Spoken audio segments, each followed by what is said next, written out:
Court Press with Eric Frandsen and Ajay Salvesen. I'd hate to see how you balance your checkbook. I'm telling you, I'd hate to see you general manage a team. Y'all getting paid millions to act like... The Full Court Press on Sports Talk Radio, 106.9 FM, 1390 AM. The Fan.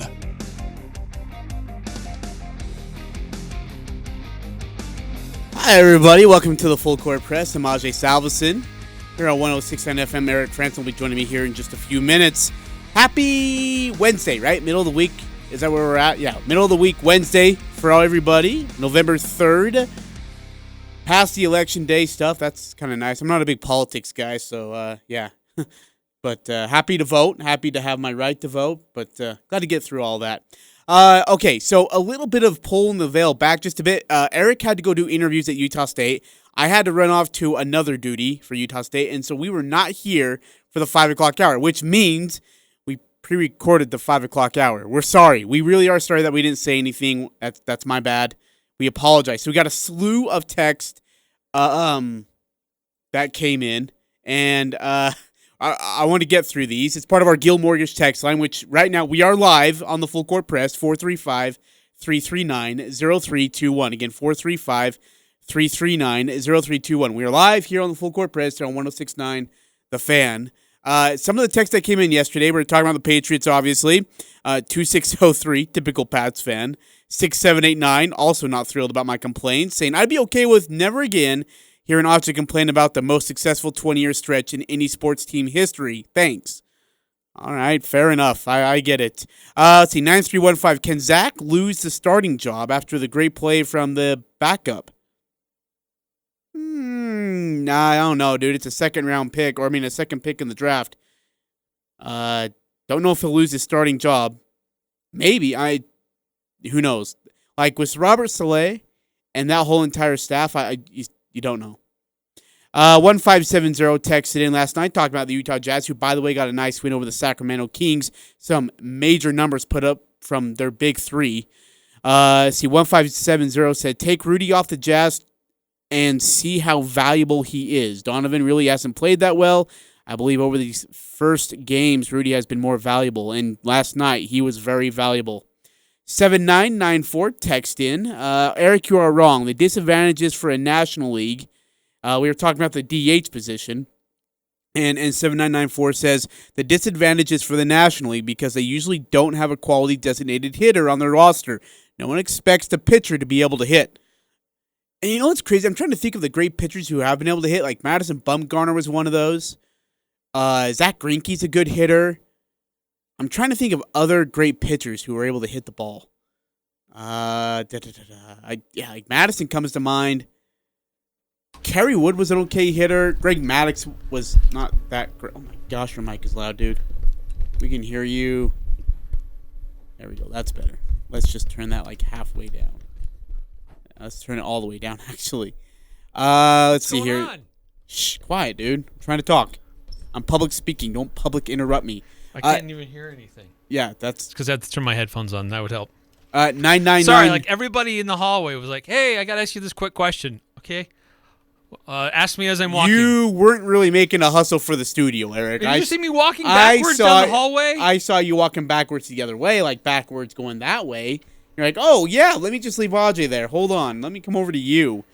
And I had somebody else show up who's from our market up in Idaho Falls, so I got to say hi to him. He was asking important questions I needed to answer. Oh, Vice President of Radio Operations of the Cache Valley Media Group had important questions to answer. From our market manager up in Idaho Falls. Breaking news, everybody. VP of Radio Operations.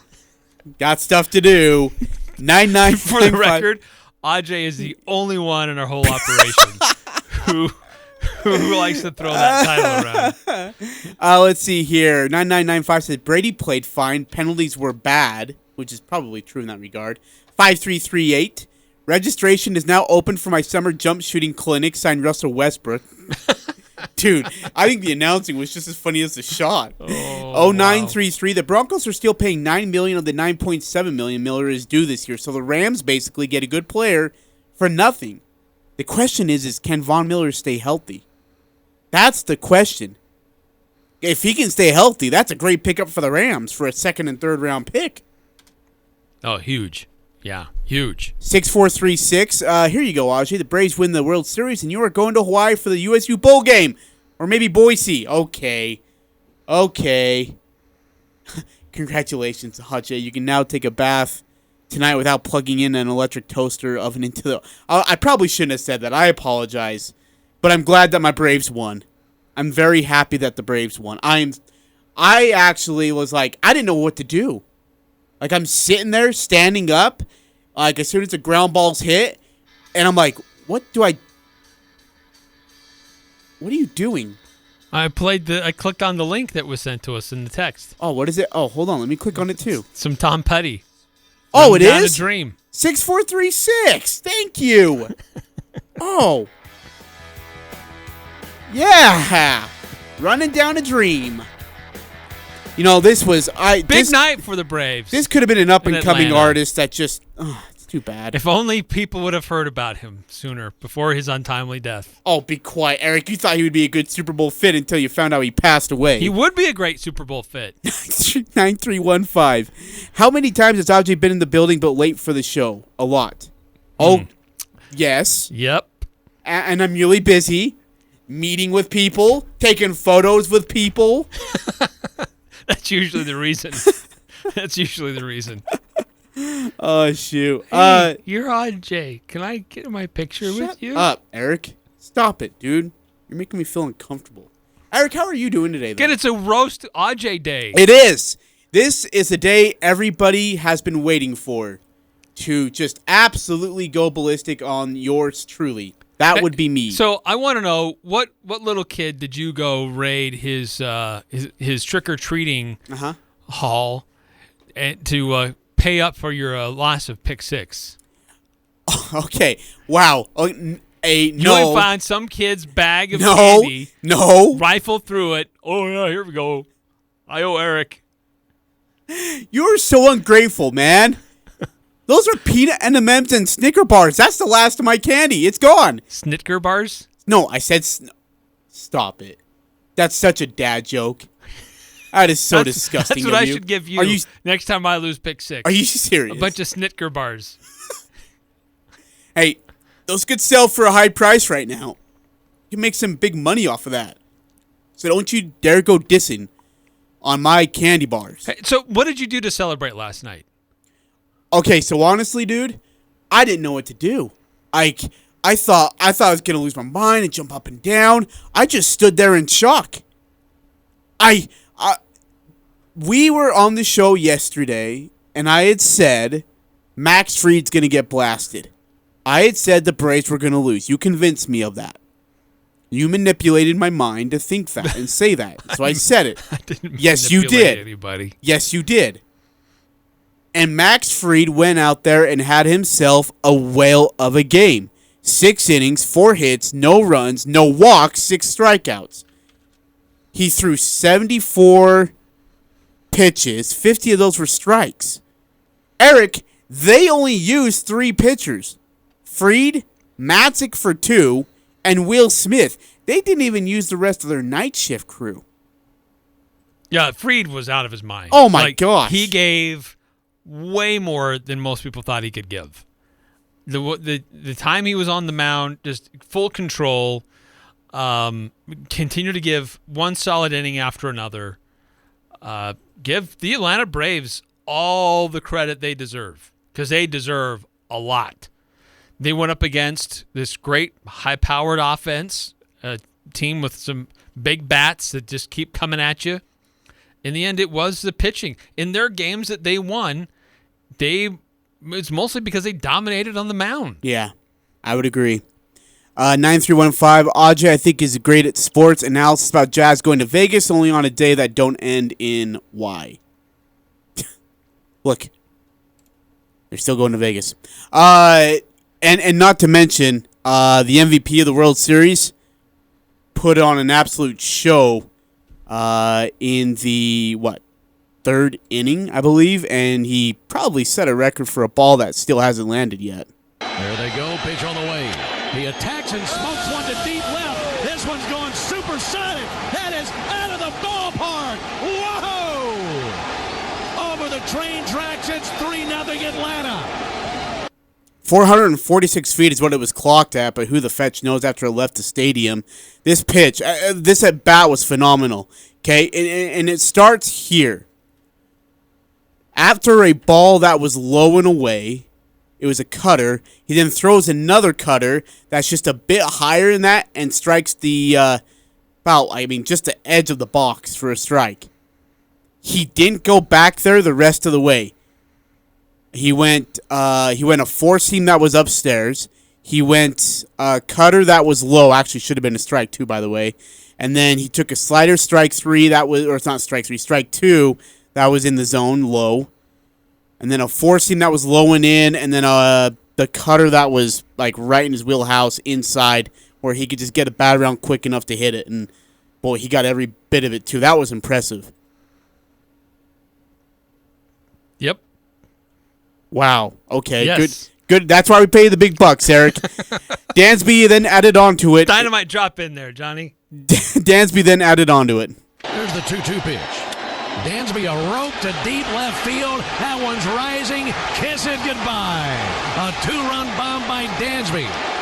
And then, of course, the World Series wouldn't have been capped appropriately unless the face of the franchise did his damage as well. 1-1 pitch. This is struck well to deep center field. Sprinting back as Siri spins around. That one is gone. And right on cue, Freddie Freeman with his 5th home run this postseason. And the Braves now lead it 7-0.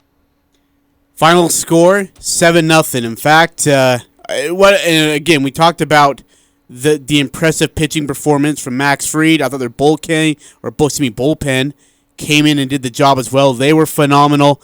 And here is the Braves radio network with the final call. 0-2 on the way. Chopper out to Dansby. Dansby throws to first base. Is this happening? It is! The Atlanta Braves are world champions! 7-0 your final score. Final series goes 4-2 to Atlanta. Just an absolute demolition of the Houston Astros in most of this series. Eric, again, we talked about it already, but I'll say it again. Starting pitching was okay. The bullpen pitching was phenomenal. Yeah, look, this was what they were able to do. They got the first split the series in Houston. Got game one. It's appropriate that they. Sorry. It's appropriate that they finish it off in Houston as well.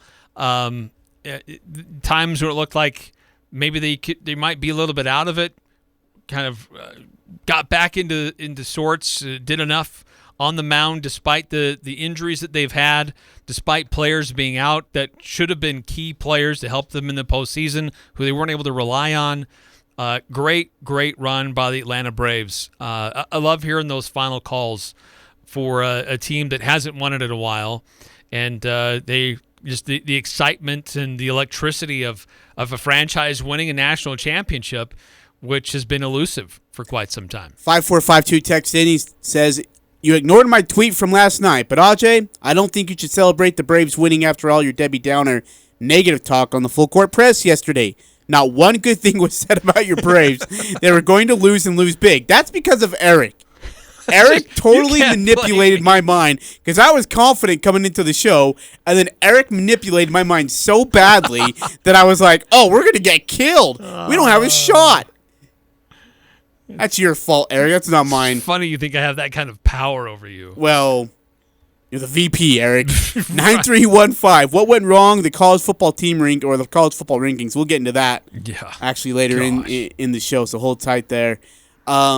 But yeah, Eric, like let's start from the beginning with the Braves team that was picked to be a contender in the NL. Things went to crap pretty quickly. Ozuna's out with domestic dispute. Ronald Acuna Jr. is out for the season. Team's at 500. And you're thinking, are we even going to make the play? Are we going to even see like third place at this point? And then things kind of finally start to click for the Braves. Ozzie Albies gets hot.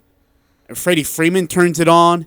Am I the only one who thinks that Albies is a doppelganger for Donovan Mitchell? No, don't you remember Donovan Mitchell last year tweeting out to people telling him to stop comparing Albies? Like, because people were tweeting out photos that looked of Albies and Mitchell and putting Mitchell's face on Albies. And he finally told people to stop because he was sick of the notifications. That's yeah. funny. And a team that was an 88-win team then plays the Brewers in a 5-game set, beats them, turns their ass to play they don't get to play the Giants. By the way, congratulations to Buster Posey, who's announcing his retirement. But the Dodgers, instead, they get them and are able to find a way to... rematch of the NLCS from a year ago. Find a way to take care of business there. Then they get a hot-hitting Astros team and really shut their bats down for the most part in a well-played series. But, man... feels good just to get that off our back. I was sick of hanging on to that 1999 and 1996 loss to the Yankees. It's just the Braves were the team with the fewest wins to win their division and be an automatic into the playoffs. In fact, they were the team with the lowest win total period, weren't they? In the playoffs, yes. In the playoffs period. In all the playoffs, NL or AL combined. Yeah, that's nuts. Dude, and they still finished it off. Isn't that impressive? Yeah.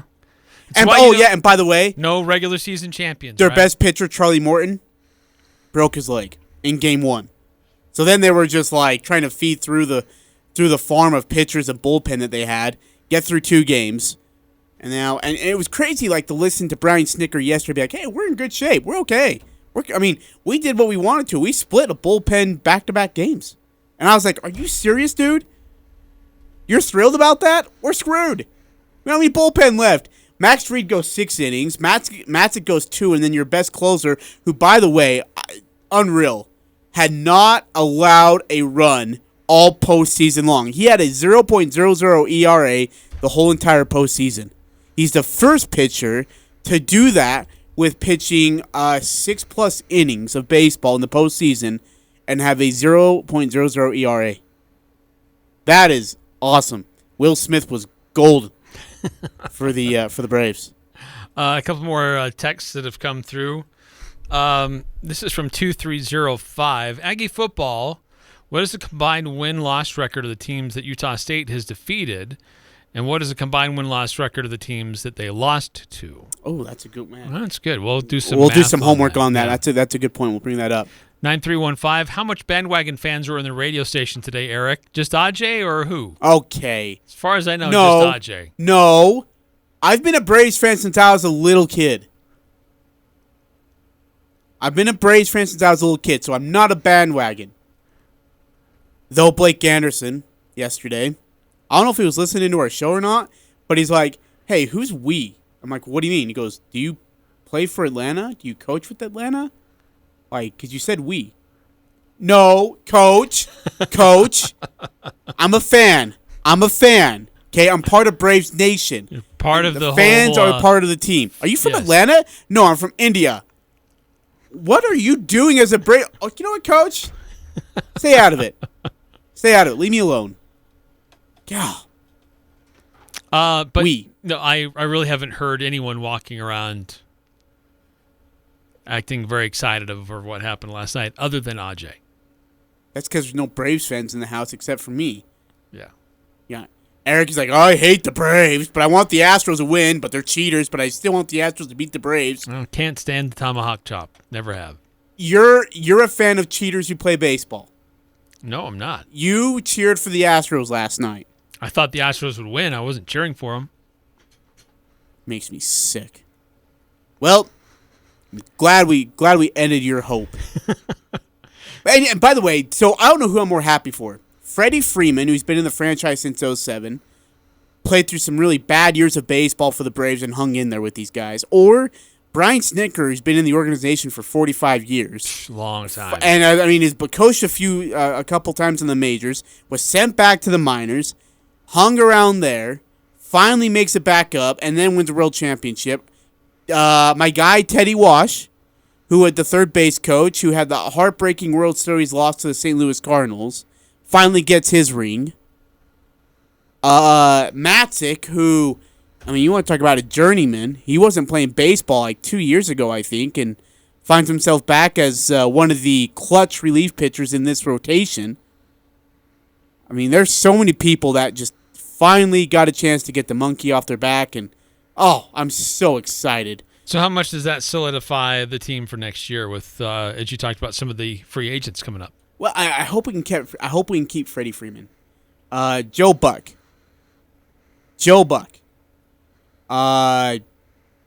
Man, he's a moron. Why is he a moron? Okay, so Freddie Freeman hits a solo shot in the 7th. Excited as he rounds third. Shows some emotion. And what's Joe Buck's call? And what might have been his last game as a Brave. Shut the fetch up, man. Why would you say that? Shut up. He's a free agent. No, you don't say that during that. The broadcast isn't about you, Joe. Don't be a storyteller of something that hasn't happened yet. If you want to say, yeah, look at Freeman, show some emotion as he looks towards his dugout at third base, then do that. Don't say what might have been his last game as a free. Like, how pathetic could you look? What an egotistical idiot. Man, he makes me mad. 9315. Next year, Ajay will be a fan of the Cubs. No, I will never be a fan of the Cubs, ever. In fact, when they won the World Series, he didn't see me wearing a hat. He didn't see me wearing their jerseys or their gear. God. 2417. Excuse me, I've been a Braves fan since I was 5 years old. Hey, there we go. I'm 49 now. Became an even bigger fan when Glenn Hubbard and when Dale Murphy started playing. Oh, sweet. Well, good for you. Congratulations from one Brave fan to another. It was cool. It was awesome to see them win it, man. I was so sick and tired of the Astros, the Dodgers, and just that conversation over. And by the way, when you look on ESPN the next morning, there's nothing about it on the front page. It's all about the college football rankings. It's all about Aaron Rodgers. Nothing about the World Series champs. If it was the Dodgers, they would have had everything. They would have the whole entire page plastered. It's because it's about ratings, eyeballs. Who cares? Okay, but you're still ESPN.com. It's your job to post about sports, and you don't want to post about the Braves? You want to, hey, look at the college football playoff rankings, because our guys, the Georgia Bulldogs in Alabama, SEC's in there. Got to talk about it. I mean, when the Cubs won it, it was plastered for a week. I didn't even look at ESPN.com. I stopped looking. It was historic. Oh, my God. So is this. So is this. Yeah. By the way, I did it again, Eric. I jinxed it. Jinxie is back in the house. I said it.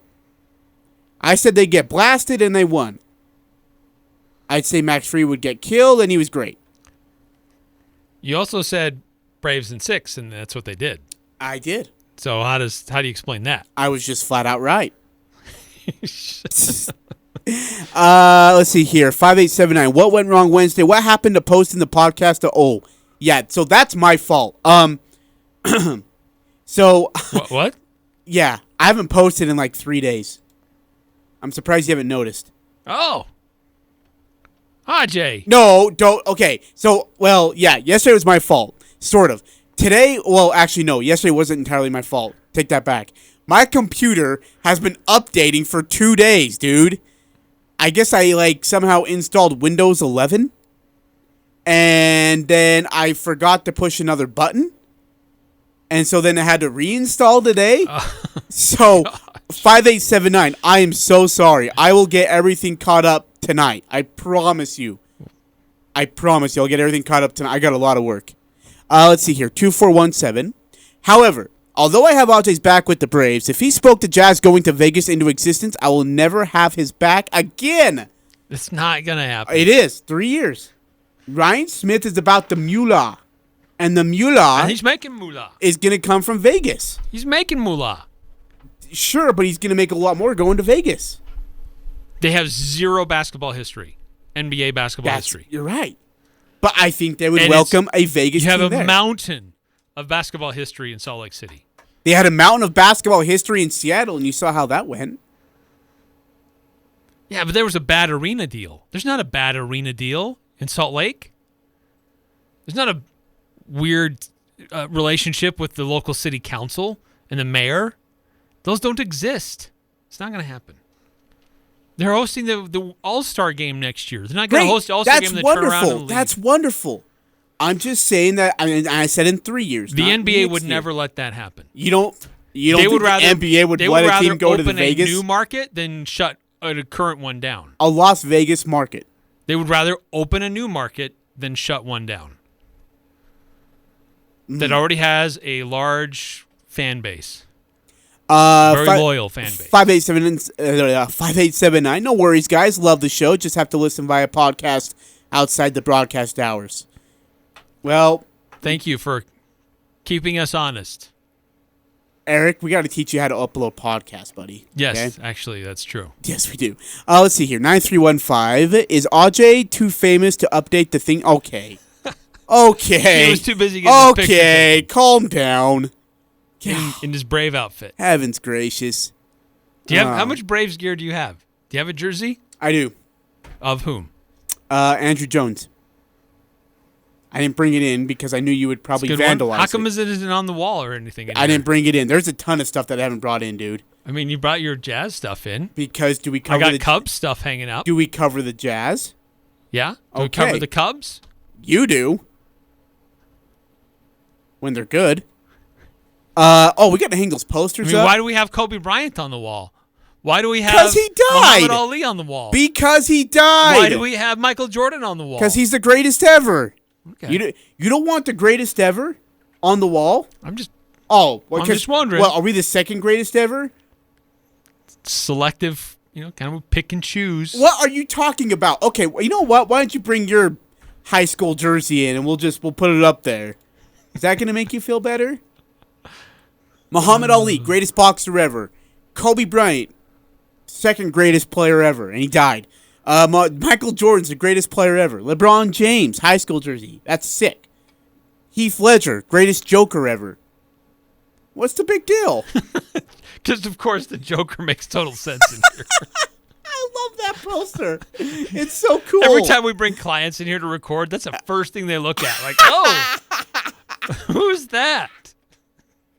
Oh, man. Oh, that's Get all so startled. I'm going to have to calm them down. Okay, so everybody, you know what time? Okay, so in the 5 o'clock hour, it is a roast hour. You get the chance to roast me for a pick six. Yeah, that's your gift, remember? Is they get to roast me for a whole hour. So, send them in. Give me your worst. Make me cry. We are going to do a roast hour. We also have opposition research. New Mexico State not allowed to look at there. No, but I did do a post-practice interview with Logan Bonner and Johnny Carter yesterday. Had fun talking to them. How was Bonner, by the way? Good. Look, both of them, it was the end of practice. When regular practice ends, these position coaches have their different positions running drills. And so by the time I get to these guys, sometimes they're pretty gassed and they just want to get out of there. Logan Bonner was literally the last guy off the field. Oh. And so they were working them. And again, it's all this conditioning that they're doing so that they have fuel in the tank late in the games, as we've seen, that pays big dividends. But Eric, where are those interviews at? they should be in the Utah State football folder for New Mexico State. Okay, I'll keep looking. But Nice. anyway, had a good time talking to them. Oh, there they are. Cool. Yeah. Guess what I had to do? Scroll all the way down. Yeah, we'll Common get to issue it in this building. Looking forward to that. We're going to talk some college football playoff rankings. They came out. If you're an AAC commissioner, you are very angry. You woke up with If a you're lot of any Group of 5 commissioner or no, conference commissioner, yeah. no. Craig Thompson's thrilled right now. Why? You got 2 teams in. Yes, No, 2 teams in the But it sends a rankings. signal. It sends a signal that all of you are underlings. You are never going to have this chance as it's currently constituted. Okay, but here's As much as you thought you had a path here, Yeah. let's make it very clear. You don't. Eric. Here's the problem. They haven't done enough.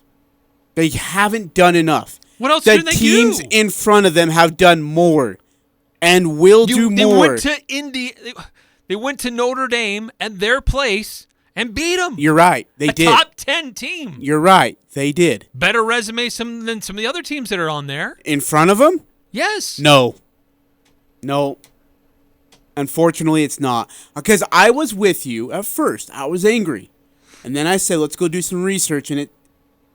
Sorry. All right, well, let's take a time out and let's get into that. Yeah, we'll get to your text as well. Don't forget, it's a roast hour coming up in the 5 o'clock hour, so I need your best roast coming up of me, yours truly. It's all coming up here on the Full Court Press, 106.9 FM, 1390 AM, The Fan. Sunday on Compass Media Networks. It's a cross-conference showdown from Dallas as the Red Hot Cowboys host the Denver Broncos. Hi, this is Jeff Biggs. Join Kevin Ray, Danny White, and myself for all the action. Can Ezekiel Elliott and the Cowboys make it 7 wins in a row, or will the Broncos step up on the road? It's the Cowboys and the Broncos. If it's the NFL, it's right here. Sunday morning, beginning at 10:30 on Sports Talk Radio, 106.9 FM, 1390 AM, The Fan. This is Ryan at My Mattress. Look, I admit in the past we've been a little bit hard on Lewiston for not buying mattresses. All that has changed now. Lewiston has practically written IntelliBed into their city bylaws. This makes us feel like celebrating. Hooray for Lewiston! You're finally sleeping better, Lewiston.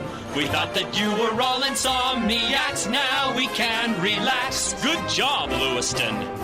I gotta tell you, though, I am concerned about Mendon. My Mattress by the new Walmart.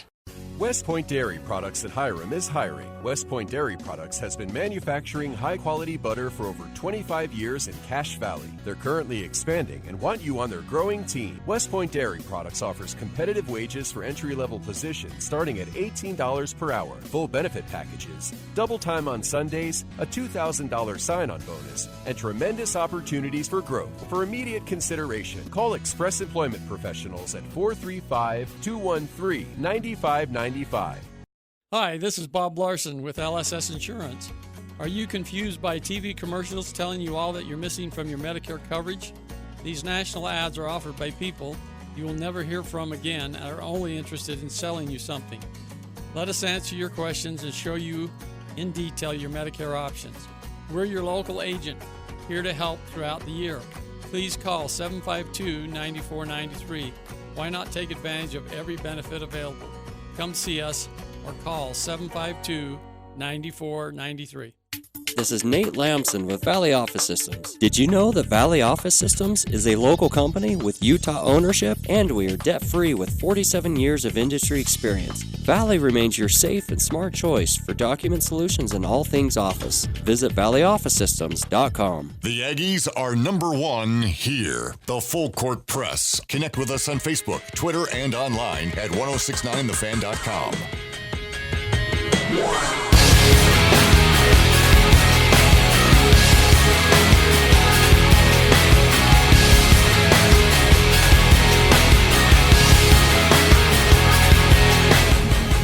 Eric Frandsen, Ajay Salvesen here on the Full Court Press, 106.9 FM, 1390 AM, The Fan, 1069thefan.com, and on our mobile app as well. 4:34 your time, 9315 text in.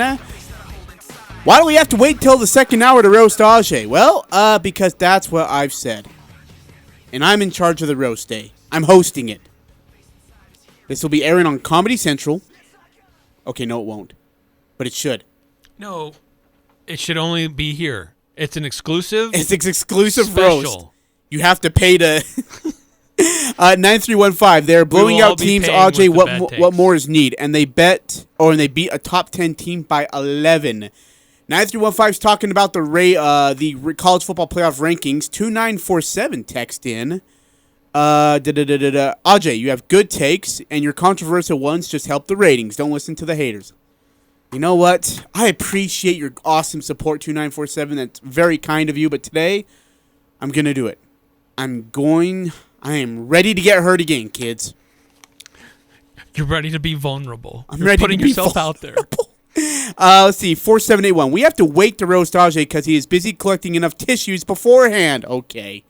All right, not bad. 9315. And what about Wake Forest? They got host. Okay, so let's do this. Let's jump to the college football playoff rankings. We're going to give them to you right now if you missed them last night somehow. Or I'll just recap it and refresh them for you in your mind. The college football playoff rankings for the first set of rankings, I should say. looks like this. We'll just give you the first 10. Georgia, Bama, Michigan State, and Oregon are your top 4. 1 to 4, Georgia, Alabama, Michigan State, Oregon. 5 through 9 goes like this. Two of those teams in the top 4 have a loss. Yep. Ohio State, Cincinnati, Michigan, and Oklahoma are 5 through 8. Again, Ohio State, Cincinnati, Michigan, Oklahoma, and then 9 is Wake Forest, 10 is Notre Dame. BYU falling to itself at 15, and 2 Mountain West Conference teams also make their appearance. Fresno State's at 23, San Diego State at 24, 7-2 and 7-1. I'm not really respectively sure. On the year. Sorry, I don't really see how Wake Forest is getting hosed here. They're 10th in the AP, and they're 9th in the coaches. So they were 9th in the college football playoff rankings. I don't really see how they're getting hosed. Well, maybe because they're in a Power 5, they don't have a loss yet. Oklahoma doesn't have a loss yet. Michigan does, though. Michigan has a loss, and they find themselves at 7. Yeah. But I think and we're going to hear from, after last night, is it Gary Barta? Is that how you say his name? Yeah. Who is the one in charge of the College Football Playoff Committee. We're going to hear his thoughts here in just a moment. But the problem I have, Eric, is that year to year, the goalposts move on who and what is the criteria to rank a team in the top 4, top 5. That's, I think, where people are bothered at this point. And to an extent, I get it. I do understand. In fact, Mr. Gary Barta does talk about Cincinnati. Eric, they're ranked 6th, which is 2 spots below the playoff line in the college football first week set of rankings. So, Gary, what's your explanation? I would say the committee has great respect for Cincinnati. The win at Notre Dame, clearly at Notre Dame, is a really impressive win. When you look at their schedule after that, or who they played after that, who else did they beat? And so that was the other question. All right, so who else did they beat? Let's go through the schedule. They beat Miami, Ohio. They beat Indiana, but Indiana is not that good of a football team. 38-24 is your final score there. A Power 5 program. Yeah, but that's like that's like Utah State beating Vanderbilt. Or Washington State. They're not that good. It's Power 5 program. They did get that marquee win over Indiana inside of South Bend under Hail Mary with 24-13 win. They beat Temple, UCF, and Navy, and Tulane as well. Navy, I don't know how good Navy is. UCF's kind of struggling. Temple's not great, and Tulane obviously is having issues. But UCF's going to go to a bowl game. Notre Dame's a good football team. Okay. But then is that other teams in the top 4 have beaten good football teams. It's not just Cincinnati. Gary Barta, more UCF is 5-3. Who else did they play? Navy, who's 2-6. Okay. Temple is 3-5. Tulane is 1-7. Yes. Which then goes to Gary Barta's point of they haven't played great teams. You know, the committee has been watching games all year, and most recently in the last 2 weeks, a 2-6 Navy team, and then a 1-7 Tulane team with a freshman quarterback starting. So, very impressive win against Notre Dame. A lot of respect, but looking at the whole picture, we feel 6 was the right place for Cincinnati. So they got to go out and just destroy people, like mid to upper 50s to 14 or less. Yeah, because here's the funny part. Is it College Game Day going to Cincinnati this week as they play Tulsa? Yeah. Dude, can you imagine the irony in all this? How good is that? So the question then becomes... Tulsa is 3-5 on the year. So then as you bring that up, Eric, and I love the question that Reese Davis asked. We're going to get to your text here in just a bit. Keep bringing them up here in the Gil Mortgage text line. We're going to get to those in just a moment. But you brought up a great point about, so like, where is there a ceiling, right? Is how Reese Davis phrases it towards Gary Barta. Have they touched the ceiling then? That they're 8-0 and they're still in 6th place. Is that the ceiling for Cincinnati? And Gary, give him credit, he says the right things. We don't talk about a ceiling at all.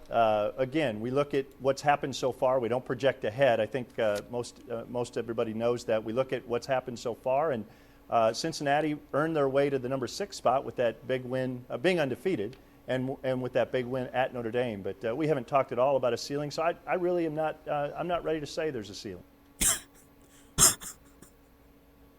Do you think inside they're like, hey, guys, there's a ceiling. Like, they're 6, they ain't getting any further above. 5 is the ceiling. They won't let them get any higher than 5. Well, I mean, but again, Eric, there's still 4 weeks left of the season, so who knows? Okay, so again, let's see here. Yeah. 2947 is Michigan above Michigan State. No, Michigan State's at 4. Yeah, Michigan State is higher. Where is several positions? Michigan State's number 3. Michigan's number 7. Yeah, so they're still 4 spots ahead. And then I like what you said. That's a lot. That's a huge gap right there between 3 and 7 when it comes to college football playoff. Yes. 4-7-8-1. Cincinnati would probably beat Oregon. Oregon and Bama don't belong in the top 4. They both lost to crappy teams. Oregon did lose to Stanford. Bama lost to Texas A&M, but yet Texas A&M is ranked, Eric, 14th. Oregon beat Ohio State, who at the time was ranked 3rd in the country. At Ohio State, by the way. Yes. Inside the horseshoe. And yes. Really, the score says they beat them by 7. The domination of play says they beat them by 21 points. Fresno State, at the time, they were not ranked, but now they are.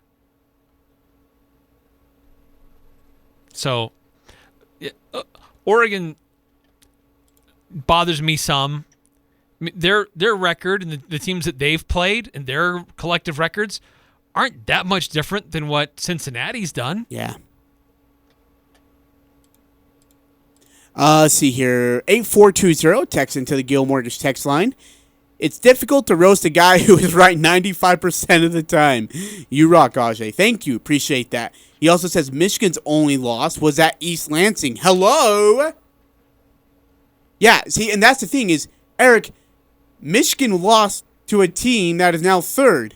And really, that game was really good. That was a close loss. So, yeah. Michigan probably should be ahead of Cincinnati. Oklahoma, I don't know what their schedule looks like. I know they just throttled Texas Tech. But Oklahoma beat Texas, who at the time was 21. They had to come back to beat them, though. Oklahoma victories over Tulane, only by 5. Some lower division team. They beat Nebraska, which was within a score. West Virginia, which was within a field goal. Kansas State, which was within 1 score. Texas, which was within 1 score. Texas was ranked 21st at the time. They beat TCU by over 20 points, who just fired their coach. Kansas by 12, and they just ran over Texas Tech by 31. Okay, but then you look at the rest of Oklahoma's schedule. They got number 12 Baylor inside of Waco, Texas, and then they're at number 11 Oklahoma State. Finish it off. Yeah. If they win out, they're going to jump Cincinnati, and they should, Eric. Yeah, I would agree, and I would not put up a fight for that. If Michigan wins out, they beat Ohio State, they should jump Cincinnati. If Wake Forest wins out, they should jump Cincinnati. If Notre Dame wins out, they should jump Cincinnati. And so as much as you might be upset that they're 6th, they weren't going to last there anyways. They were going to get bumped down, not because the committee has a conspiracy theory of hate against Cincinnati. It's simply because the schedules that Michigan, Oklahoma, Wake Forest, Notre Dame, Oklahoma State, they play are much tougher than Cincinnati the rest of the way. What Cincinnati has to hope for is that SMU continues to play well and that they get ranked so that when they face them on November 20th, they're a ranked opponent. And if they can get by them, that certainly goes well on their record. And then I guess Houston continue to play well and potentially get ranked and face them in a conference title game. So there are some opportunities for Cincinnati to get a few more quality wins on their schedule, but they're not like some of these other teams who already have known good top 25 programs on their schedule. But that's out of Cincinnati's control with the conference that they're in. Yep. So what they have to do is they have to get style points. It's not enough to just win. They have to get style points. They have to show dominance. Do you think they do that with College Game Day in their house this Saturday? Like with Tulsa, they run up the score a little bit? They're going to have a big eye on them. Because with the College Football Playoff Committee, it's not computers. There's a lot of people in a room. Yes, they're looking at statistical data, and they're examining some things, but at the end, it's people who vote on this. So Cincinnati has to show and play on the emotions to the people that are making these decisions. We're a dominant football team that belongs. You can't just squeak by past Tulane with a freshman quarterback who's only won one game. You have to totally blow them out. You can't sneak by Navy, who's only lost 2 games. You have to totally blow them out. So they haven't really helped themselves these last few weeks. So the last 4, Tulsa, USF, SMU, and ECU, has to be total domination, and hope that SMU continues to play well and finds themselves in the rankings too. 4781 text into the line. You got to stop talking about where people were ranked when these teams beat them, because Baylor should be in the running for beating a top 10 BYU team. Hey, how did BYU? That's a good point. By the way, can I ask, and I do it because I'm kind of angry, how come BYU's in the top 15? How did that work out? Why? Well, their 2 losses, Boise State, which, yeah, that was embarrassing, but Baylor has proven to be a really good team. They've won a bunch of games against the Pac-12. Okay, but Eric, no, hold on. Power 5 program. Great. They have a record as solid as anybody else. Okay, Eric, but who have they paid? Like Washington State, Utah. I mean, Arizona State is disastrous right now. Like, where? True, that's a good case of where they're do ranked we early, but what do they look like again? now? So what do we? Yeah, like what are we doing with these goalposts, man? We're just moving them left and right. Like, oh wait, hold on, it's you guys. Let's just make sure it's like angled this way so you know it looks good. It just bothers me. I don't think BYU is a top 15 college football playoff team in any sense of the way. 8420. Would you rather play at Cincinnati or the Big House? Michigan is a stronger team than Cincinnati by a mile.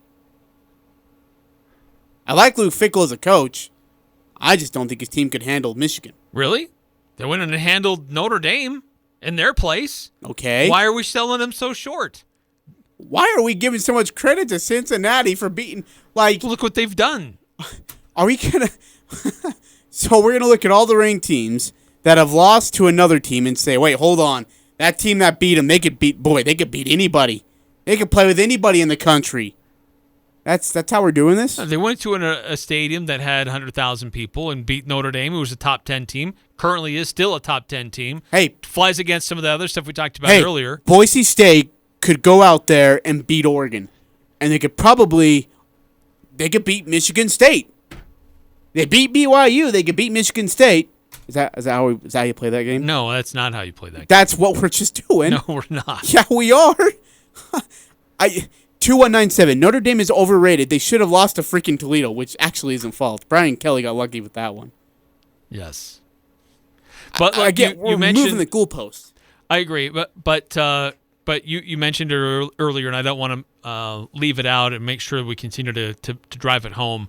Fresno State and San Diego State making the college football playoff poll, which significant because Fresno State ranked 25 in the AP, but no Mountain West team is in the coaches poll, and then we got 2 in the college football playoff poll. So again, it just tells you how screwy it is how these polls work, because all 3 of them have some key teams that are vastly different in how they're evaluated and the success that they've had. Can I ask you, if you're the AAC commissioner, which one upsets you more, Eric? That Cincinnati is at 6th, or that you only got 1 team, and that was Cincinnati, into the college football playoff poll, while Mount West Conference got 2? Well, yeah, Houston's 20th in the AP, and they don't even show. They don't even show up, man. One. Isn't that crazy? Oh, man. All right, we got to take a break. Coming back, we're going to wrap up the first hour of the Full Court Press. That went by fast.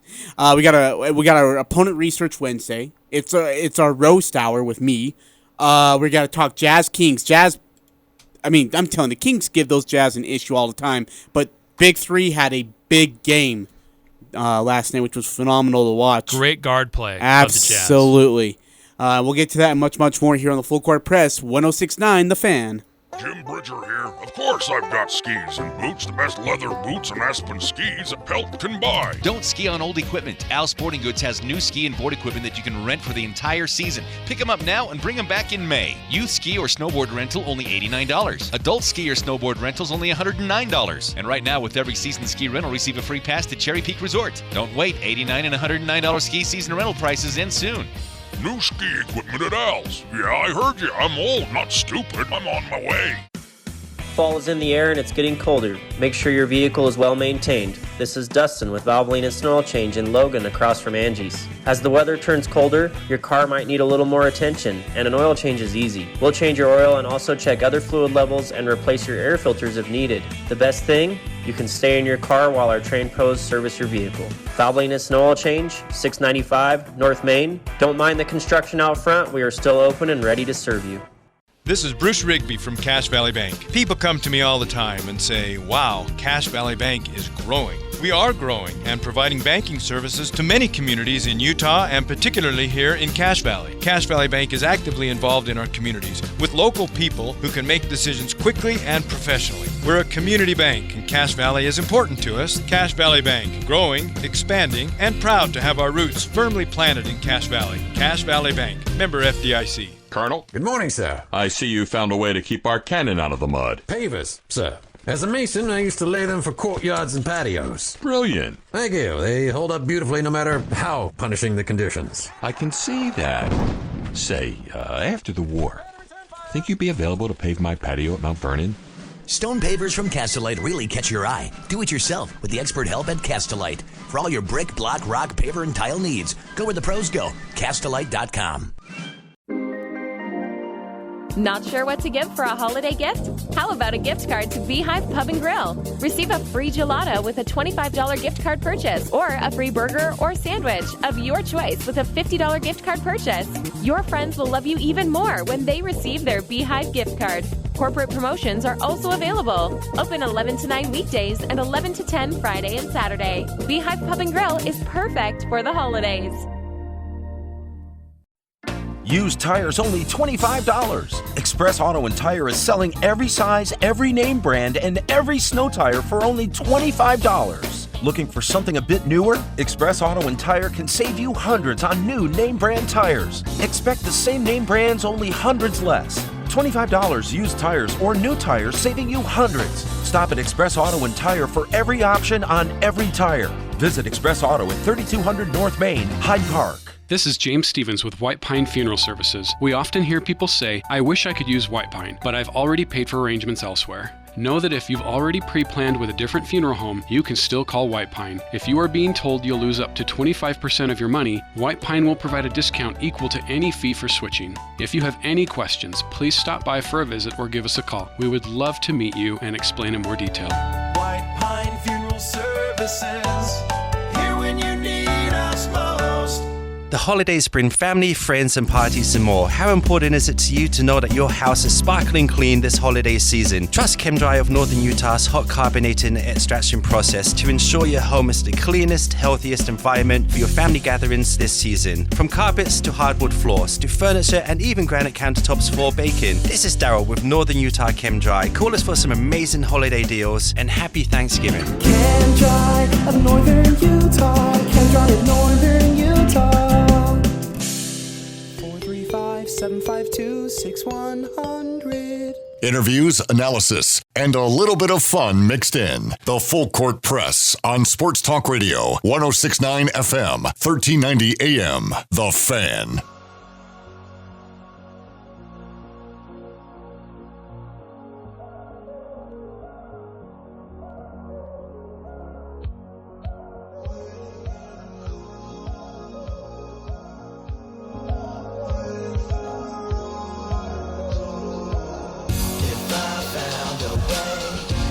Full Court Press here on 106.9 The Fan.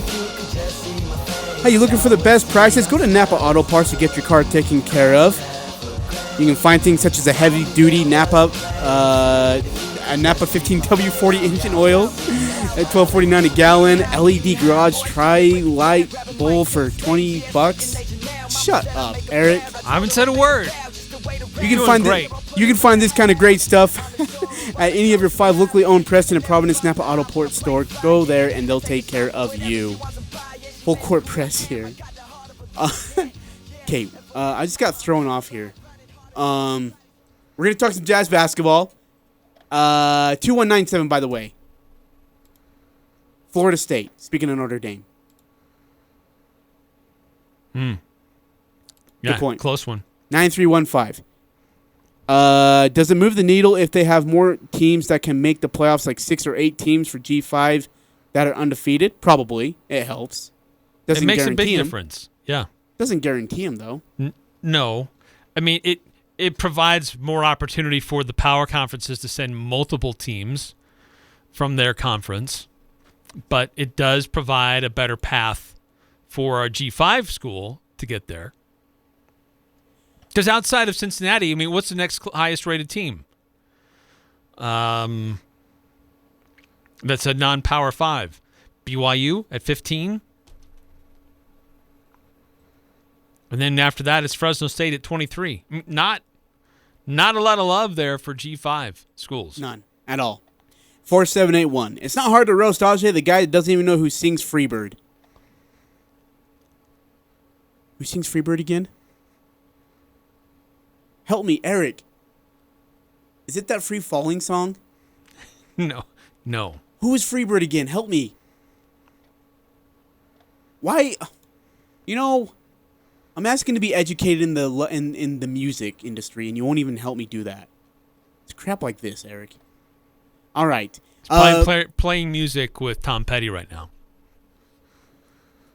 I don't even know that. Okay, fine. So are we just going to keep going then? Apparently, because we didn't get kicked off the air a minute ago. Okay, yeah, true. We're just going to keep going. Let's see, 9315. Or the guy that doesn't know his Kenny's. Hey, I learned them. I just disagree with the song title, Danger Zone. Okay. All right, Utah Kings. Jazz, nice win last night over the Kings, 119-113. But look, these two teams, these are not easy wins for the Jazz. This Kings team is scrappy. They're aggressive. They don't back down. I loved that Hassan Whiteside went up against his old team, had himself a night, 12 boards, a steal, a block, 9 points. Great to see that kind of a contribution coming off the bench. Jordan Clarkson definitely in a funk.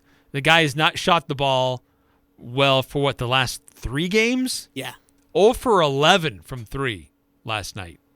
Jeez, Louise. He's going to keep shooting, though. And Quinn's telling him to keep shooting. He'll get there. How is it? Like, Donovan Mitchell looks like he's injured bad. Like, he took a charge, walked off the court, didn't even stop, just, walked straight to the locker room. So everyone's like, fetch. Here we go. Comes back on, has a great third quarter, and then Mike Conley, Mr. Hamstring himself, with the walker and everything, puts on a show as well. Rudy Gobert continues to have great games this season. He's been so good. StatMuse just shared this little tidbit. Rudy Gobert has the most career points per field goal attempt when attempting 1,000-plus shots. So every 1.75 attempts, he's getting a bucket. He's getting a point. So it's better than anybody else in the NBA.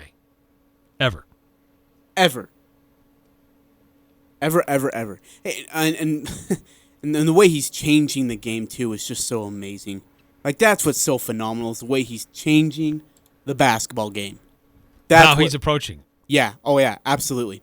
All right. We're going to reset, and we're going to recollect. Coming up is our Comedy Roast Hour with me, yours truly, getting roasted for my Pick 6 loss, unfortunately, to Eric. We're also going to have our Opponent Research Wednesday. We're going to dig into who New Mexico State exactly is, because we don't know who they are.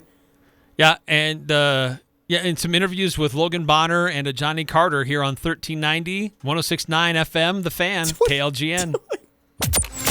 It's the Full Court Press. There is no stopping this team! The Aggies, the Jazz, the high schools. If it's the sport you care about, we're talking about it. Merrill for the lead. He's got it! It's the Full Court Press with Eric Frandsen and Ajay Salvesen. I'd hate to see how you balance your checkbook. I'm telling you, I'd hate to see you general manage a team. Y'all getting paid millions to act like...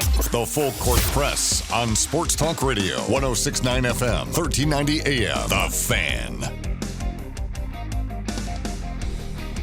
And just like that, we're back. Full Court Press, that's Eric Frandsen and Ajay Salvesen. We're so happy to be joining you guys for your drive home. 5:01 your start time for hour number 2 on a Wednesday, November 3rd. A lot to get to. We're going to go through our opponent research. And, Eric, it is time to take my punishment like a man. Like a man. I'm a man. I'm 35. So here is the Dealio Cheerio right now. And for the next, I think 50 minutes. It might be longer than that. I'm not sure exactly how this is going to go. We are going to have a roast hour starring me, Mr. Ajay Salvesen, for all of you guys to just roast away. And you are welcome. Before we do that, a couple of texts that have come through on our Guild Mortgage text line at 435-339-0321. Haters, in parentheses, Ajay, will say that the Jazz suck. Jazz will finally make the finals this year based off how the whole league is playing. Jazz look a lot better than anyone in the West. It is still early, but yes, they do look very good. They look solid, very well-rounded. And 5253 Ajay gives you your answer. I want to hear you try to pronounce the name. Wait, you said 5253, right? Yes, 5253. I want to see if you even know who it is and if you can pronounce the name. Oh, yeah, okay. It's Lynette Skynard. What? How did I not know that was going to go that way?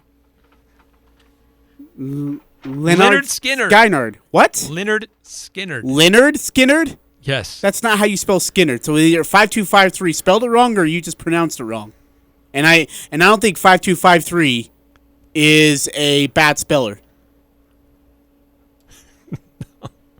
Leonard Skinner, yes, sings Freebird. Okay, 6891. What's the point of a roast? You will just complain and whine about it tomorrow anyway.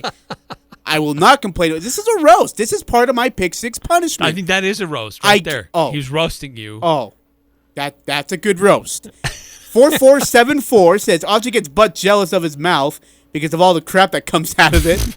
He will be just fine after today's roast because he will go home and take a relaxing bubble bath in his kitchen sink.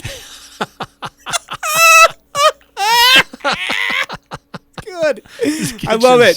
4781. Does Ajay even know how to spell his name?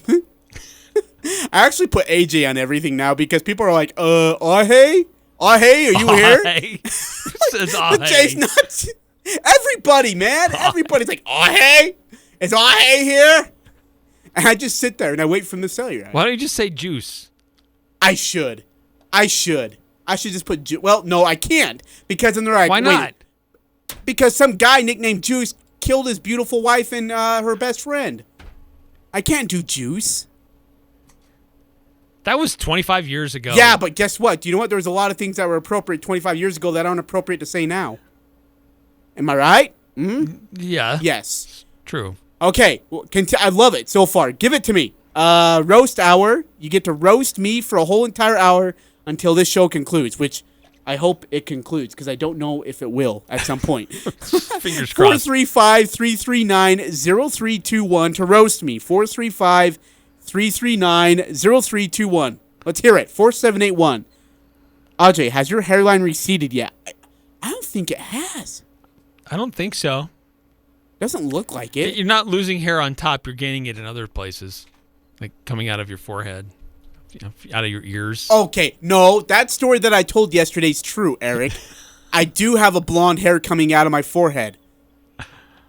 I do have a blonde hair. 4781. It sounds like it is. Hey, in between these roasts, as those are coming in on our Guild Mortgage text line, 435-339-0321. News affecting former Aggie Jordan Love. Oh, this huge or news what? broke earlier this morning that that it looked like he is going to be the starting quarterback this week for the Green Bay Packers. Look, Where is that game? Is it at the Chiefs or is it in Green Bay? No, I think it's at Kansas. I didn't even look. I got to be honest with you. I don't even know. Looking up now. Because if it's at Kansas City, that's a tough way to start your first. It is. Oh, man. From what I heard, the Chiefs opened as a 1-point favorite, and the line's already at 7.5. No way. It's from the news today. Okay, so here's Matt LaFleur on the confidence he has in Jordan Love. It's just who he is as a competitor, as a man, as a football player, and I think our guys will do a great job of assisting him, rallying around him, and I expect us to go out there and play a great game. Dude, he has no confidence in Jordan Love. Well, the question is, who does he have around him? He talks about our guys around him have confidence in him. Well, who will be there?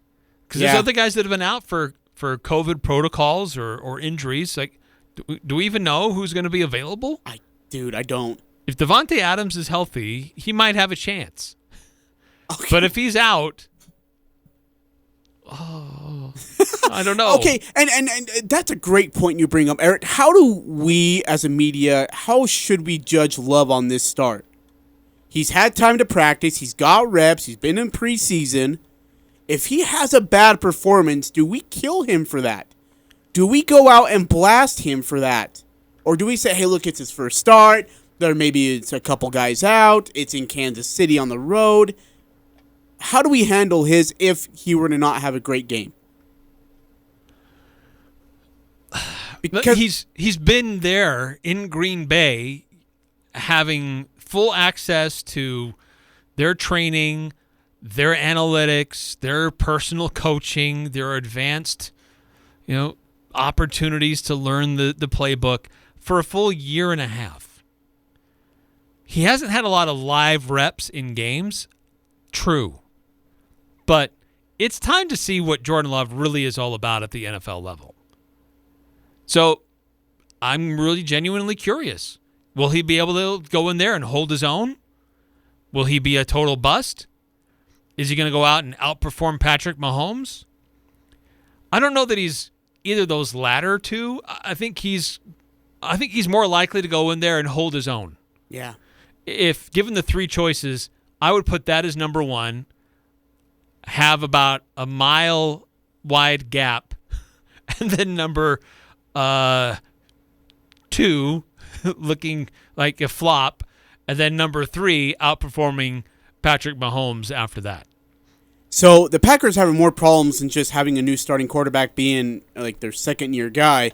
So not only did Aaron Rodgers test positive, but also their defensive back, Isaac, as well. The NFL is going to look into how they've handled their COVID-19 protocols. Now, if Rodgers tests positive and is unvaccinated, he must quarantine for a minimum of 10 days and cannot return until November 13th at the earliest if he remains asymptomatic.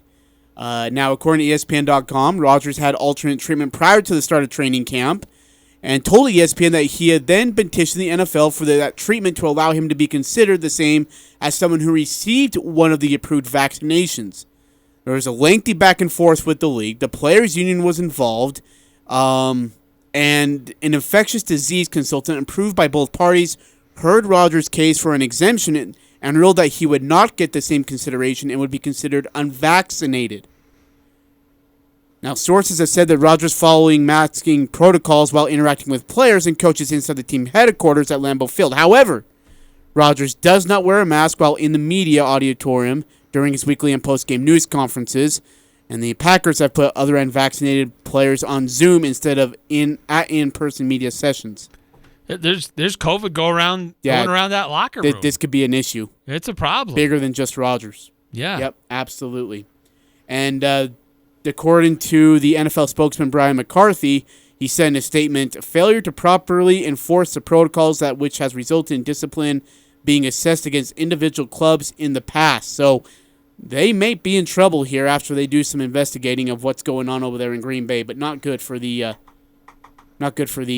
Green Bay Packers or even for Aaron Rodgers. No. Yeah, but so now all of a sudden, who is vaccinated, who isn't, who made the choice to be vaccinated, who may have led the media astray in their opinions. Like, it's totally shifted the discussion about this is a team off to a great start. Mm-hmm. This is a team that's having a good year. And he had a phenomenal performance last Thursday without his top three main targets. And they beat an undefeated Cardinals team. Is that the game, right? Yeah, right. Phenomenal. And so this is a total distraction that's unnecessary. Instead, it should be about, hey, we're getting ready for our next game, big showdown with the Chiefs. Great quarterback versus an up-and-coming quarterback and all that other stuff. Instead, we're talking about who's vaccinated, who isn't. COVID is scary, and we should be taking precautions. Or I don't want to talk about my teammates' vaccination, whatever. So, or their status. So it's just a huge distraction that really we shouldn't even be talking about it. It's unfortunate. All right, let's go ahead and get through some text. 6891 agrees. It says, media will blast him for sure if Jordan Love plays a bad game against the Kansas City Chiefs. And I would agree with that too, actually. 4781. My wife told me to stop roasting you because she hates when I pick on little kids. Not bad. Not bad. 9315. Ajay, wipe down the studios today like the old get off my lawn guy. 0366. He does that all the time. I've always wanted to send the studio some cheese because he provides plenty of wine. Aha. Nice. Very well done. Let's see. It should 6891. The roast should be the rest of the week. An hour isn't enough time. Mm-hmm. 7994. You know the best thing about Ajay? Yeah, no one else does either. Nice. 6211. Ajay, you need to be roasted for your lack of knowledge when it comes to music. You thought that Ozzy Osbourne was from Australia because they called him Aussie. Aussie. Oi. Okay, where is he from? Like England or something? Yes, he very much is from England. Really? I just guessed. That's awesome. Yes. I know my music. I'm smart. That's still very debatable. Hey, Eric, let's go ahead and get right into it here. It's our Opponent Research Wednesday. New Mexico State gets ready to host the Utah State Aggies. The bad Aggies versus the good Aggies, as you can look at it. It's a non-conference matchup. First thing first. Here's where I stand on this whole, play New Mexico State when you're not trying to, when you're trying to compete for Mountain West Conference Championship, we shouldn't be playing this game right now. Not, if you want to play in game 1, 2, 3, that's fine. Not now. I don't like the way this matchup sets up. See, and I disagree. I don't, partially. I don't love playing New Mexico State, period. It doesn't really help you. It doesn't hurt you necessarily either. What this game does, though, is it provides an opportunity to get your starters rest, to get tape on your young guys, get some experience for those guys that just haven't been able to break through and that are waiting on the bench for their chance. And this is an opportunity for them to get a lot of playing experience, which is hard to replicate in practice. So it helps you fine-tune some things, too. This is a glorified spring scrimmage or fall scrimmage. Only that stats do count and for your overall season. So this is a game that Utah State should, and I want to capitalize in all caps, should have this game in hand by the end of the second quarter. And so you give Andrew Peasley a lot of time. Maybe even give Cooper Lega a lot of opportunity because we haven't seen him. So this is one of those games where you can use that redshirt time that doesn't count against their season on some guys that just haven't had a chance to get much time on the field. So that you're not going to get that in the rest of the time. This is the first part of developing for next year. That's what a game like today, this weekend helps Utah State. 0366. 4781. Definition of smart is not Ajay. That's good. That's not bad. 0366. Playing New Mexico State is like rubbing butter on your butt. Doesn't hurt, but it doesn't help. Okay. I like it. All right. 6391. We'll call it the butter game. 6391. I don't want to overlook New Mexico State. We had all these thoughts about UNLV too, but New Mexico State has not had the same level of competitiveness as UNLV did. Look, they only scored 3 points against UTEP, 10 against San Diego State. They did score 25 on New Mexico. SC State, that's a lower division team. I don't even know who that is. They beat that team 43-35. They almost lost. They've scored 21 against Hawaii, 31 against San Jose. Yeah. That game was within a touchdown. They put 28 on Nevada, 34 on Hawaii. So, okay, give them some credit. Their offense is picking up a little bit of steam here, but they haven't necessarily gone up against good defensive teams lately either. Really quickly, looking at the some of the guys on the offensive side of the ball for New Mexico State, Jonah Johnson is 166 of 297 for 1,600 yards, 8 touchdowns, 7 picks. Rushing game. He's been sacked 19 times. Yeah, and they have this Price running back, 83 carries, 451 yards, 5 touchdowns. And then the leading receiver is Garcia with 30 catches, 473 yards, and 4 touchdowns. Compare that to Devin Tompkins, who has 63 catches, 1,099 yards, and 6 touchdowns. Whew. It's crazy. Isn't that nuts? I mean, Jonah Johnson does spread the ball around a little bit. He's got a couple different receivers that he'll target. Isaiah Garcia Castaneda, who's got 473 yards. Jared Wyatt has 421. You also get Bodison and Warner involved a little bit in the passing game. They've each caught some touchdowns. But Castaneda is the most favorite target when it comes to being able to get into the end zone. Averages 15.8 yards per catch. So, but the thing about New Mexico State is not so much being worried about them defensively. I think Utah State will be able to move the ball on them. I would agree. It's can they continue to do well, stopping the run game, and then also improve upon shutting down the passing game. Because Hawaii was able to pass the ball around on Utah State and get into the secondary.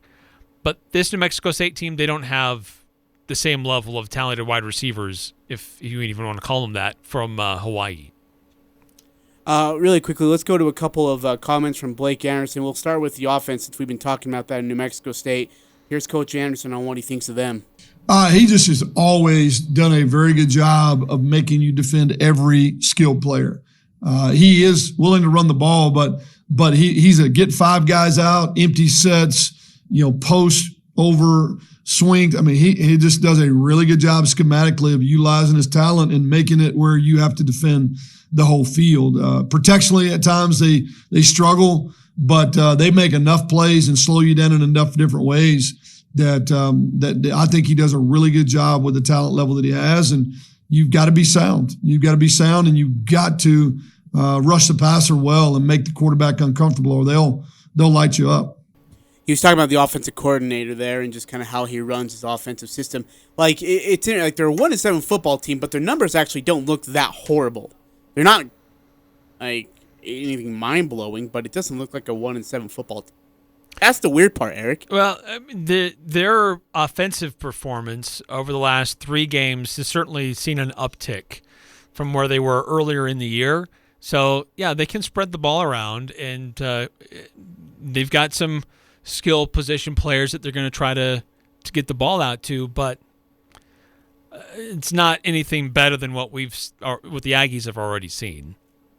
So, like, I think of guys like they've seen so much Johnny better. Carter and Shaq Bond, Zahadri Jackson, and Hunter Reynolds. I think these guys are going to have opportunities for some takeaways or certainly some pass breakups just to add to what they've been able to do already on the year.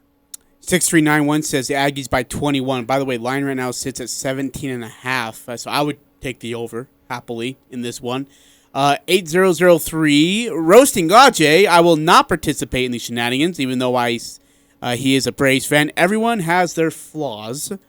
Hey, my flaws being a world champion. 5860. Did Ajay lose his mind last night when Mac's ankle got crushed and the runner missed the bag? Dude, so I was worried because we had 2 men. I didn't care about Max Fried's ankle. I was worried that we had 2 men on base. That I didn't care how they Max, suck it up. You got to throw better. You're costing us a championship. That's what I was thinking about. Just want to get that out there. All right, going back to Utah State football again. They play New Mexico State at 2 o'clock, so 1 o'clock pregame, right, with you guys? Yep. Is that correct? And is it going to be on both just on KVNU? Or is it I think it's just on KVNU this weekend because of some other college football here on the campus. Some other programming that's happening on the Fan. Okay, yep. So just check on KVNU. Eric, Al, Craig, Ryan for 1 pregame. o'clock on Saturday, 2 o'clock kickoff. The game, going to be tricky to find it to watch. It's on Flow TV, and so you have to get like an Apple TV or an Amazon Fire Stick. Order us one, Eric. Let's get one in here. Or a Roku. We've been begging for a TV in here. So you never get us anything I want. Still trying to figure that out in here. Yeah, you'll get a TV for them, but you won't get one for us in here. It's bull crap. Absolute bull crap. And then, of course, on the New Mexico side of the, or New Mexico State side of the defense, here's Coach Blake Anderson on what he expects from their defensive coordinator, Frank Spaziani, I believe is what his name is. Spaziani. Yeah, Spaziani. Go with it. Maybe, if it wants to play. Long time. And done a good job. Really, again, I think in a lot of situations, when you look at on paper, I think they've been big underdogs in some games, and they've kept it close. He does a good job of playing on the other side of what Doug does offensively. That's not easy with them throwing the ball as much as they do, but they are very tough-nosed, kind of blue-collar, bring the pressure and try to create negative plays. That's really kind of always been their style. Not afraid to mix it up and play man coverage. We've struggled with them in the past out there at times when I think we had them outmanned, and it took us well late into the game to kind of get games under control. And I think that's a lot of credit to how they coach and the environment they create. Yeah, this is a coaching staff that's very familiar with New Mexico State. They spent time together in the Sun Belt, had games against each other. So Blake Anderson is very familiar with New Mexico State and what they're all about. You talk about their defense. Chris Ojo, their linebacker, 44 tackles, leads the team, 5 sacks. He's got a 1 pass defended, so he tries to put pressure on opposing offenses. But also wanted to highlight Caleb Mills, their defensive back. He's at 41 tackles with 2 passes defended and 2 interceptions. And so they've got a couple of guys who've been able to pick off some passes this year. Some have had some pretty big returns. DJ McCullough, he's got 2 interceptions. 1 went for 37 yards in a return. So they've got some guys back there that are not afraid to try to sell out and go after you and try to be disruptive in what you do in the passing game. I think talent-wise, what they had at Arkansas State was fine, but I think it's much better here, and I think they should be able to handle that issue. I agree with that. Right? I mean, it's just, I know I've said this before, but I just don't think this should be, and I'm with you, I don't think this should be a game at halftime. This should be over at halftime. Over. Done. Like, we go into the second half, run the ball down their throat, use whatever backs you want, get some other kids some reps, and take care of this. And speaking of which, Coach talks about exactly what he wants to get out of this game. I just hope for us to get better and find a way to win. To be honest with you, respect the opponent. I don't think there's any scenario we can even consider doing anything but putting our best team on the field and playing ball. I feel like that every week. If it were to get into a position where we could limit reps, we would. We did some of that in the second half this past week when we were up 41-10. We got some guys on the field and got some guys off the field, but that's just not a luxury you get to have very often. We're going to have to score points. They score points and they do it well. We got to go win, and so that's really the goal. It's a game, and we're not even really thinking of it as non-conference or conference. We're just trying to go play better ball and get better. And that's the approach we'll go into it with. He'll keep his kids focused. That's not an issue. If anyone thinks he's going to overlook New Mexico State, that's just Blake's not that guy. No, and that wasn't the sense that I had when I spoke to a Johnny Carter and Logan Bonner last night. They're very much focused. They are very much aware of New Mexico State, and Logan Bonner, he's played games against New Mexico State before too. He's very familiar with that team. He's familiar with that stadium. And they know it can be tricky sometimes. And he talked about creating juice. He didn't say verve, but he did talk about juice because it's a weird place to play. Sucking the truth. Jeez. Oh, man. So many stories. All right, when we come back, you're going to hear from Logan Bonner, Johnny Carter. Have you heard anything from Justin McGriff yet? Did you play anything of that? No. You'll hear from Justin McGriff a little bit. To my knowledge, it hadn't been cut up. Oh, I didn't cut it up. It was a big, long file, and I didn't have time to play it. You didn't have time to play it. You just didn't manage your time well, Eric. Roasting Eric right now. Didn't manage your time well. Sounds like the Utah Jazz or the Colorado State Rams. You are the Steve Adazio of this place. Yeah, it was a good one, huh? Job? That one was a good one, huh? All right, speaking of roasting, it is the Comedy Roast Hour for Ajay. You get to roast me until this hour ends, whenever it ends. 435-339-0321. Do your worst. Send your best to roast me. 7994. Ajay would make a great pet. He is small, furry, and his bark would be so mispronounced it would be cute. So mispronounced? 9948. Come on, Ajay. I'm pulling for you. Please. Just please get one right in the pick 6. I got screwed by a few of our picks because those guys just flat out sucked. It's not my fault. I got hosed by them. But I was perfect. Oh, wow. So good for you. I mean, what is good that? for freaking just you. Got lucky. Lottie freaking dog. Again? That's happy for you. Everyone's thrilled for you, Eric. And again? It's a comedy roast hour for me. And again? Always the best prices on the best parts at your locally owned Preston to Providence Napa Auto Parts. A 5-quart jug of Napa Full Synthetic 530 Motor Oil, $19.99. Heavy-duty Napa 1540 Engine Oil, $12.49 a gallon. A 100-piece screwdriver set, $19.99. Stock up on Blue Heat Ice Melt, 50-pound bag, only $8. A Maxi-Track remote control crawler, $49.99. These deals and a whole lot more at any of the 5 locally owned Preston to Providence Napa Auto Parts. The Renegade Sports Park in Logan now has side-by-side rentals available. Plus, hard-to-find e-bikes on sale at Renegade Sports. Top-of-the-line Rambo and Fancy Key bikes on sale at end-of-season prices. Renegade Sports in Logan and Centerville has more side-by-side Terex, Razors, and Can-Am Mavericks than anyone in the state of Utah. Get yours today. Renegade Sports in Logan and Centerville. Lead or follow. You decide the ride. The Army National Guard plays a vital role in your community. We're on the front lines supporting essential personnel, first responders, law enforcement, and medical professionals, delivering food, supplies, and medicine, keeping communities safe, making a difference. During emergencies, we're always ready, always there. Learn more about part-time service in the Army National Guard at nationalguard.com. Sponsored by the Utah Army National Guard, aired by the Utah Broadcasters Association and this station. Cache Valley is absolutely beautiful. It's always fun to be outdoors. Winter is the perfect time to let the allergy clinic inside the Cache Valley Hospital and now in Providence help you with venom testing for next spring and summer. The allergy clinic offers testing and treatment to life-threatening stings from honeybees, yellow jackets, white-faced hornets, yellow hornets, and wasps. Independent physicians Benyon, Blotter, and Robinette offer Cache Valley a full-time allergy clinic in 2 locations, Providence and inside the Cache Valley Hospital. The allergy clinic accepts most insurance, including SelectMed. Call the allergy clinic at 753-7880. That's 753-7880. Jim Bridger here. Of course I've got skis and boots, the best leather boots and Aspen skis a Pelt can buy. Don't ski on old equipment. Al Sporting Goods has new ski and board equipment that you can rent for the entire season. Pick them up now and bring them back in May. Youth ski or snowboard rental, only $89. Adult ski or snowboard rentals, only $109. And right now, with every season ski rental, receive a free pass to Cherry Peak Resort. Don't wait. $89 and $109 ski season rental prices end soon. New ski equipment at Al's. Yeah, I heard you. I'm old, not stupid. I'm on my way. Building, remodeling, Daryl's has the wall oven for you.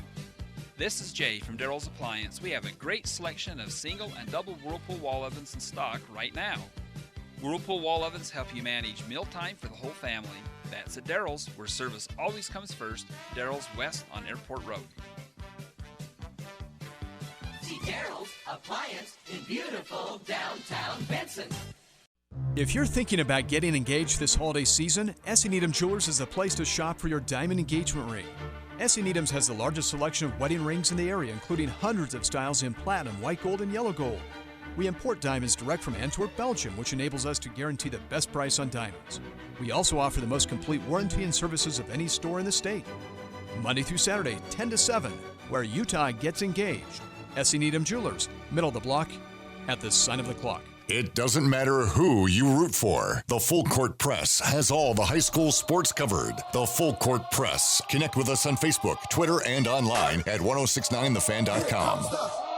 Here comes the, y'all don't really want it like that. Here comes the, y'all don't really want it like that. Eric Frandsen, Ajay Salvesen here on the Full Court Press, 106.9 FM, 1390 AM, The Fan.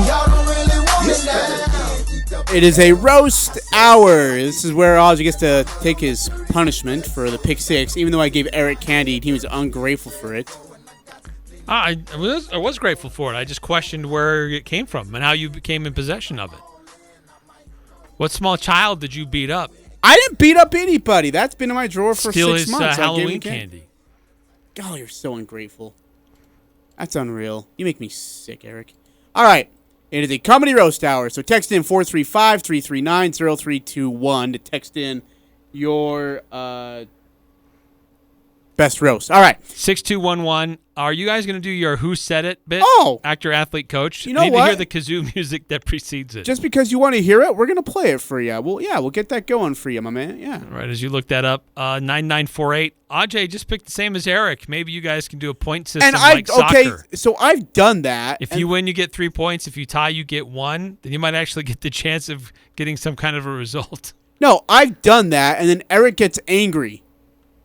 He's like, no, you can't do that. You can't pick the same thing. That's illegal, Ajay. Do something else. Be original. 7994. Okay, could be he is running out of roast bits. Could be a hit in The Wizard of Oz. He has no brain, no heart, and no courage.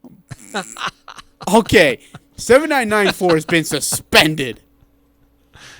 I eat crap. I hate you all. Hey, 6211. You ask, you shall receive, because that's the kind of guy I am. Okay? I'm a good dude. Either you're a thief and you steal, or you're a vampire that pulls from the juice and the verve and the synergy of the group, or you add to it.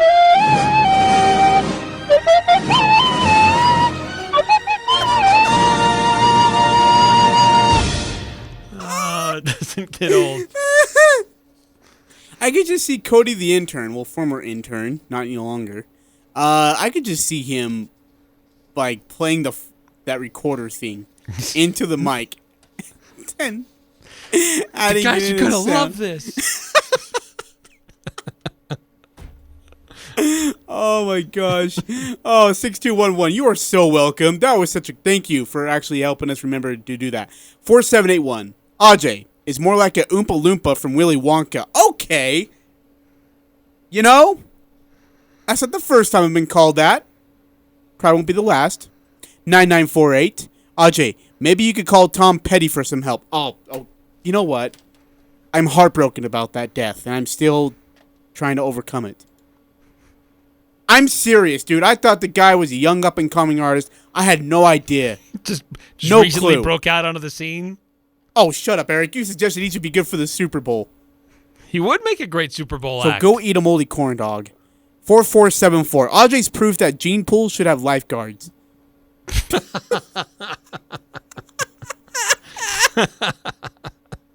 Shut up, Eric. Don't laugh at me. Boy. Go.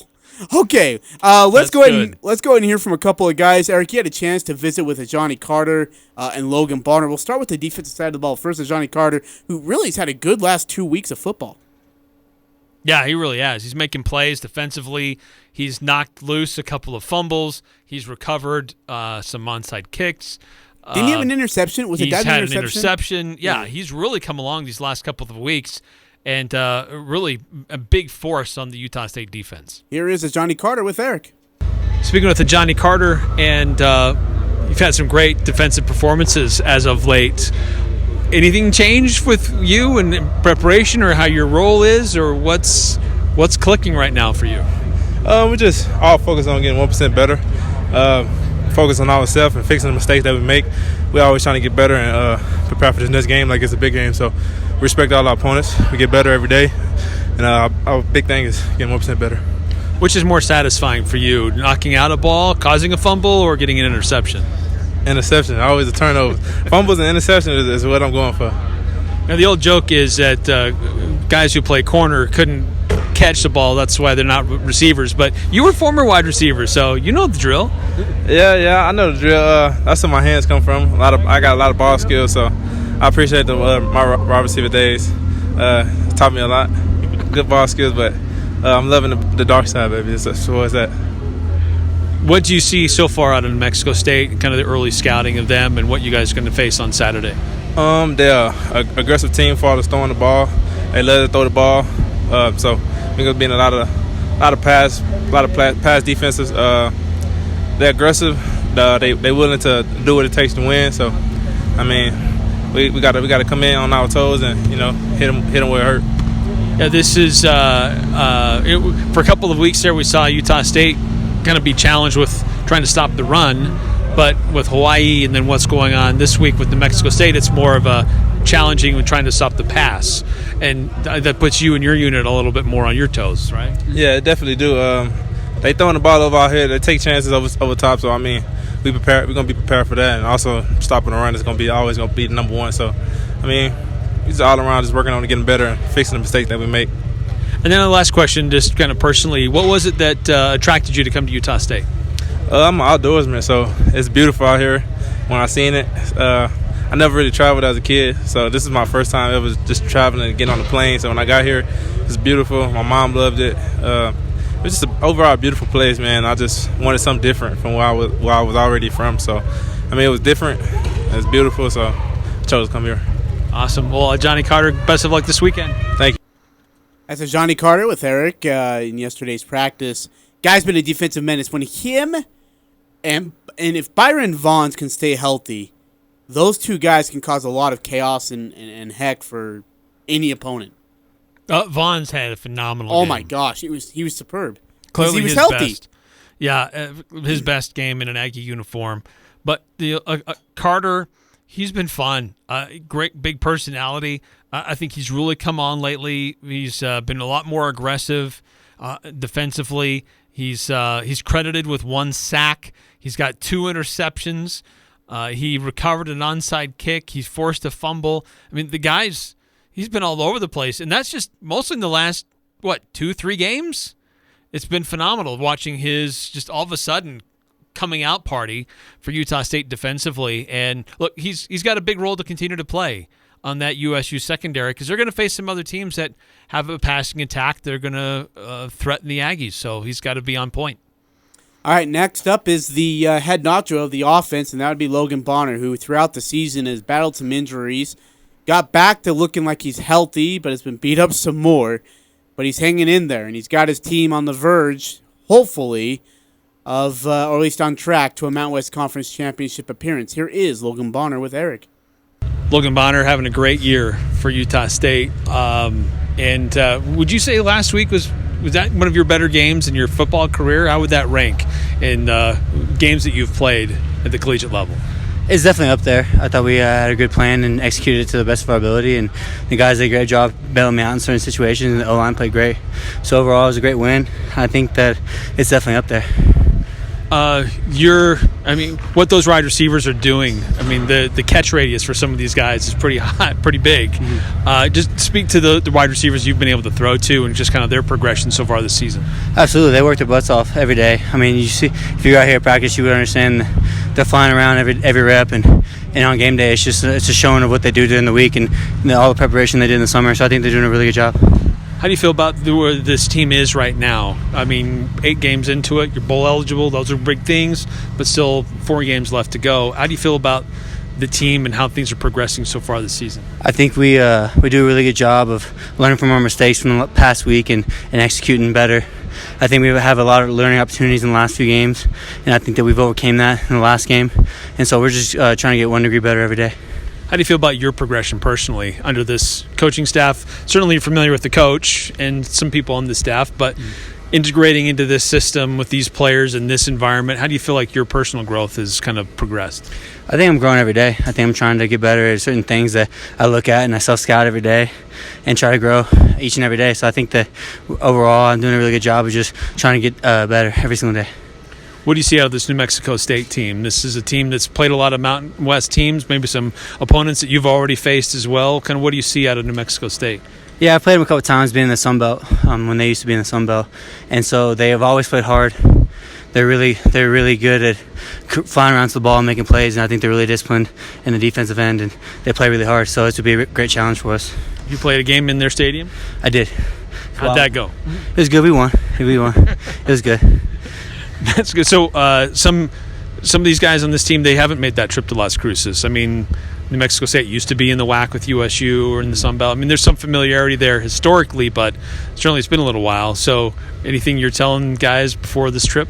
Just bring your own juice. It's a little different environment what we're used to, and they're really good at playing in it. They love to compete against the best teams that they play. They're going to give us everything we got, so we should be ready to come ready to play.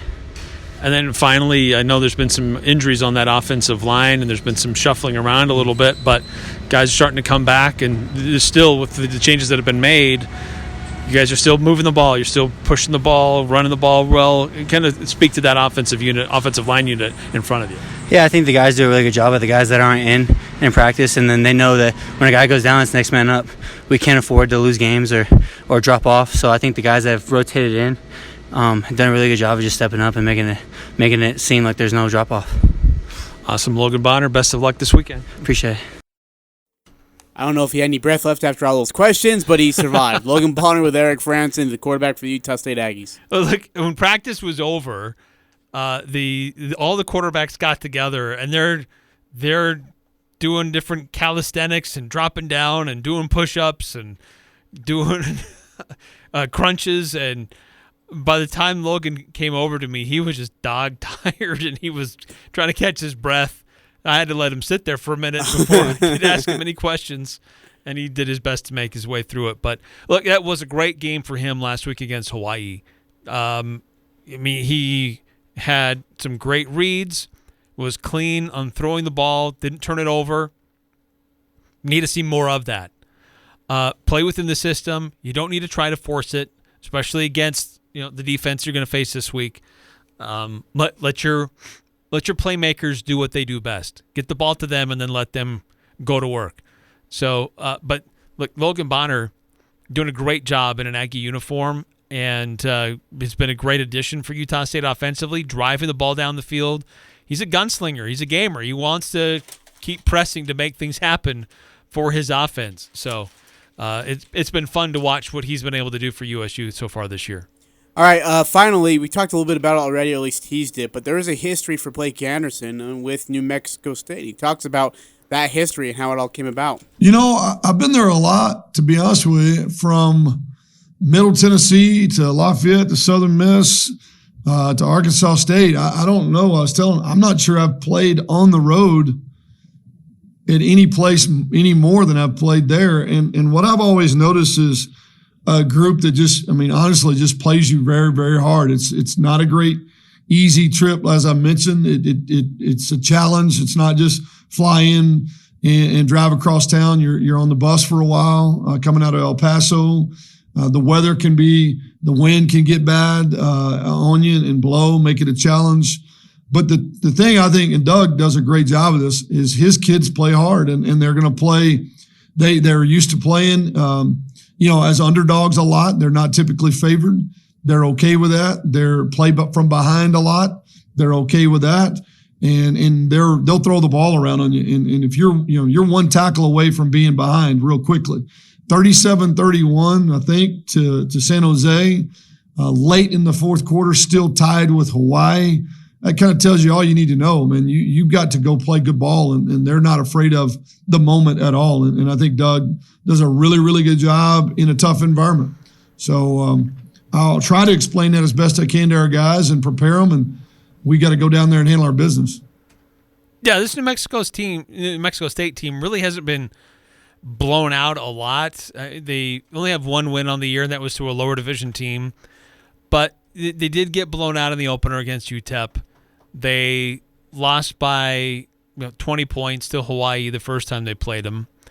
But they've been competitive in a lot of these games. Almost every game that they've played, they've been competitive and they've been in it. So Utah State, look, we would love to say have the Aggies up with a huge lead in the first half. But this New Mexico State team, I don't get the sense this is a team that's just going to roll over and just quit. Based on what we've seen so far, they're going to keep coming at you. So defense, even if the offense gets this nice big lead, the defense can't relent and let up and give them hope. Let's get to your guys' text messages. We'll take a break. 4781 is continuing the roast that we are celebrating here in this hour. Ajay's hate for the Jazz is like diarrhea. Just runs and runs. It's not hate, you guys. Don't get mad at me because I'm right all the time about the Utah Jazz choking in the playoffs. 2787. Give Ajay a break. He gets more confused than a mosquito in a machine factory, and that makes him a madder than a midget with a yo-yo. Be nice to the little fella. Wait. Madder than a... That's interesting. 7994. He's already gotten too many roasts. I think that's supposed to be a mannequin. Wait, what? More confused than a mosquito in a mannequin factory? Oh. I never heard of that. I haven't heard of that either, but I can see how a mosquito could be confused. Don't ever use it, Eric. It's going to go suck blood, and there's nothing there. Suck blood and the juice and the verb like a vampire. 7994. What is the difference between Cody the intern and Ajay? Cody will have Ajay's job next year. Okay. They're not letting him come back, I heard. Oh. 9948. Ajay, go bungee jumping. Your life started because of malfunctioning rubber. It might as well end the same way. Oh, gosh. Oh, that was actually kind of good. That was really good. 9315. Eric, can you ask Ajay to explain the situational punting in the New Mexico State game? Or do we need AJ Knight to come host the show? Well, AJ Knight will be here tomorrow with myself. Eric will be absent, so he'll be here tomorrow. I'm not talking about situational punting ever again. No one wants to ever hear about situational punting. Oh, shut it. No one ever did want to hear about situational punting. I just wanted to know how it actually worked. That's all I was asking. One chance to be a big shot. Oh, Eric, I was a big shot. I just wanted to know about a couple questions. Coach Wells. Oh, do you know what? Shove it. Tell me about... Do you know what? No, do you want me to do? Situational punting. No, I'll grab the audio. We'll play it here on the show. Scratching head. I really need to sound smart. Okay. Shove it. 4781. Ajay probably thinks he has two right hands since he always is right. Couldn't be more wrong than a monkey in the lawnmower. Look at a lawnmower.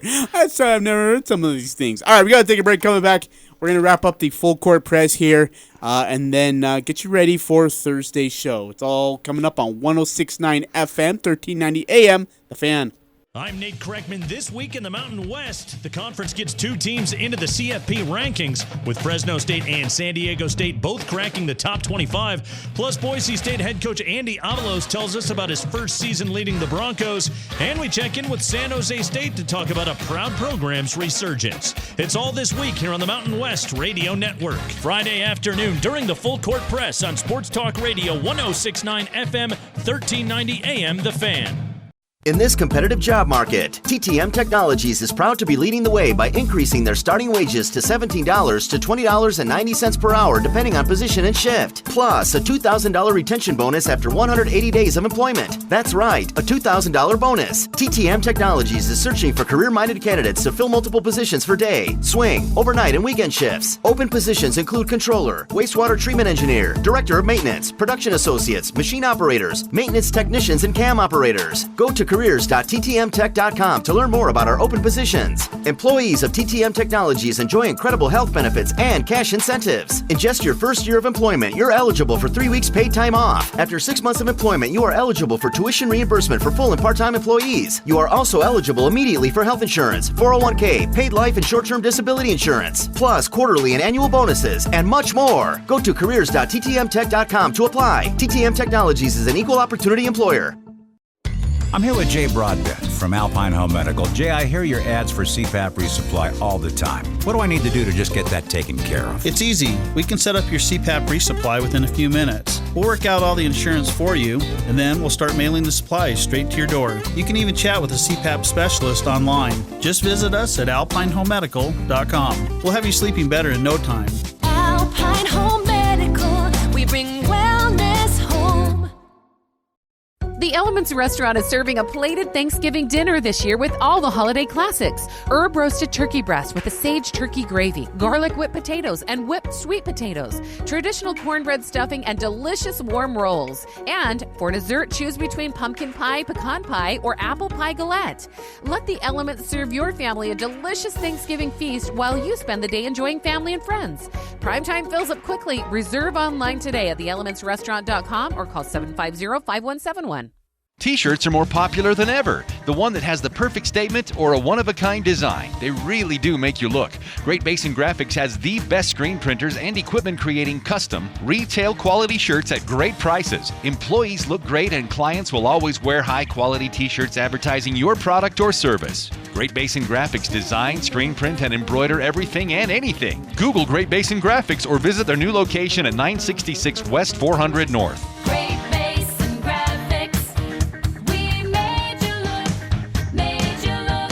Northern Utah and Southern Idaho's home for sports. It's the Full Court Press on Sports Talk Radio, 106.9 FM, 1390 AM. The Fan. I could be chasing, but my time would be wasted. Full Court Press, Eric Frandsen, Ajay Salvesen here on 106.9 The Fan. We're cleaning up the show for you, get you ready for Thursday's show. 4781's been on fire. Like, if there's anyone who's taken advantage of this roast, 4781 has been able to do so with some good ones. Deserves a gold star. Before we get to the latest from 4781, I don't want to say that we forgot about 2305 and the question that was posed, but Eric forgot about 2305. So I did the research during the break. The question was, what is the combined record of teams that Utah State has defeated? I'm taking that audio. And what's the combined record of teams that the Aggies have lost to? So the combined record of teams that Utah State has defeated is 21-29. The combined record of teams that have defeated the Aggies is 11-6. UNLV really brings those numbers down on the one side because they are 0-8. But there you have it. Utah State 21-29 in their opponents who with victories that the Aggies have, and then 11-6 in their losses. By the way, I got a direct message on Twitter from somebody, and it says that Johnny has 2 interceptions. That Boise State was his first. So we had the first one, and then he had the one against. I think it was a diving one against. Who was it, man? Not. Was it Hawaii? No. Who do you have a pick against the week before that? Or was that Hawaii? I'm trying to look that up. Johnny had a pick Boise State. And I can't remember the other one, doggone it. I swear he has 2 interceptions. You might be right. He has 2 interceptions. He does have 2 picks this year, yeah. Okay. Yep. He is credited with 2 interceptions. Okay, we will finish up this roast hour here. If you got any roasts, get them in right now. 435-339-0321. 4781. Ajay, Ajay will start talking like the Joker. You want to know how I got these scars? And Eric will say, you do realize those are stretch marks. Man, that's brutal. 4781. Ajay hates the minivan Nyang so much because watching him run reminds him of when he played T-ball when he was younger. Big head, little arms. Dude, I had speed, though. Brutal. And that's something that George Nyang does not have. By the way, Carter had an interception against Colorado State and against Boise State. Did he have one against Colorado? All right. There you have it. Yes. Yes, he did. Eric, anything else you want to talk about with this New Mexico State team? Just anything that kind of stands out to you? Well, I think Coach Anderson is right. Like you got to keep the team focused.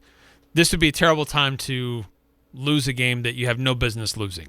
To lose your focus and not keep the pedal down. Love to see another complete game. Offensively, defensively, special teams. this New Mexico State team likes to throw the ball around a lot, and they can get into the end zone.